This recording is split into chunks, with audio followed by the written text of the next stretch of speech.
You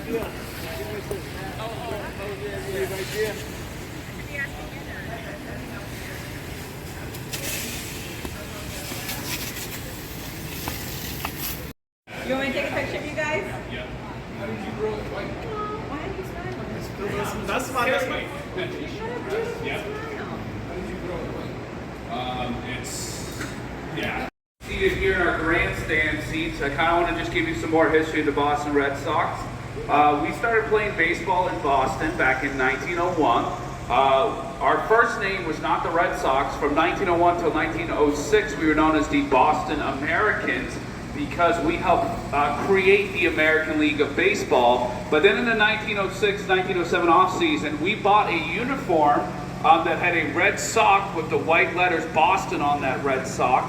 And we became the Boston Red Stockings and then shortened it to the Boston Red Sox. And that's where we get our name from. We weren't playing here, of course, when we first started. We were playing about a mile southeast of here at the Huntington Avenue Baseball Grounds. That stadium no longer exists. It's actually part of Northeastern University. 1903, we won the first ever World Series against the Pittsburgh Pirates.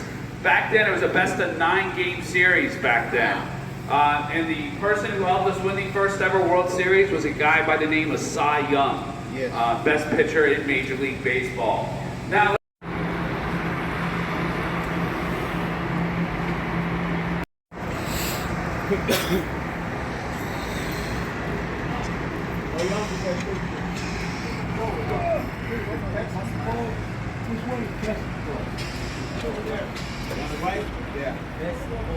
Yep. Yeah, go, oh yeah, go for it. Will probably cost you about $150. But if you want to come watch the Yankees play here on a July night, front row probably costs you about $600 to $700. I can do you one better. 2018, when the Red Sox were here playing the World Series against the Los Angeles Dodgers, a front row ticket was going for $12,000. But you can see why. If you're up here, you're treated like royalty at Fenway Park. You're the only ones allowed up here during the games. You have your own bathrooms, own concession stand. Security checks your ticket. They give you a stamp. You get to come in half an hour else to watch batting practice. And of course, you have bragging rights. If you are up here, we always say bring a glove because balls come up here around 100 miles an hour. It hurts to get hit by a ball because I've been hit by a ball on a tour, believe it or not. I was hitting the wrist, it broke my watch. Left a nice welt on my wrist for about 2.5 weeks. So please. So, a lot of you were asking about the garden over here. So this is Fenway Farms. Fenway Farms. No weed. It is 1934 working conditions. And what I mean by that, there is no heat, there's no air conditioning, there is no running water, which means there's no bathroom inside the wall.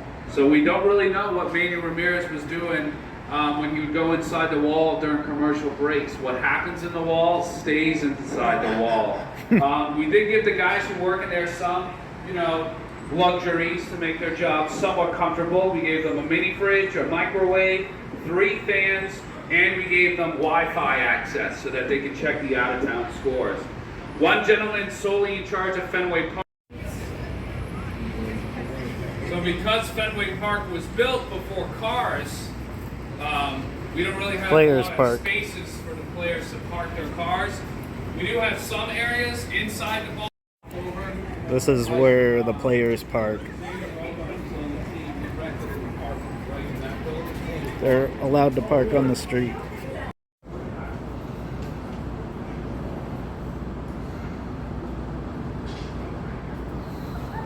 Mile-an-hour changeup by Ted Williams. Ted Williams was waiting on that pitch. He's a deep fly ball in the right field. It goes back. It's still going, and bam! It hits Mr. Boucher Ware right in the head. Hits him so hard, punches a hole right through the straw hat he's wearing.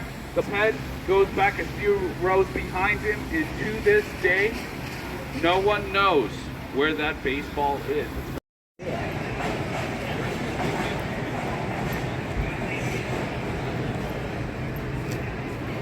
funny how they got this ballpark, right, like you said, right in the city, right